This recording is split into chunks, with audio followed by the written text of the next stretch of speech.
Hindi lang po ang Pangulo ang may insertion sa budget.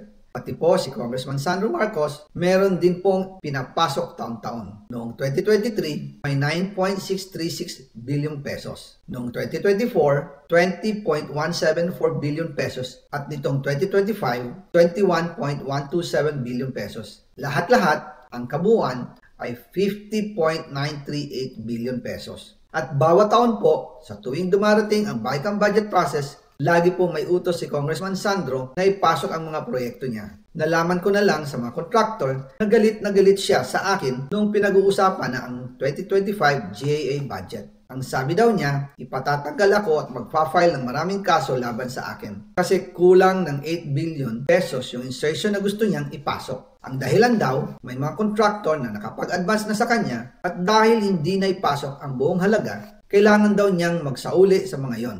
Para malinaw sa taong bayan, ilalabas ko po sa video na ito ang listahan ng mga proyekto na kasama sa mga insertions ni Congressman Sandro.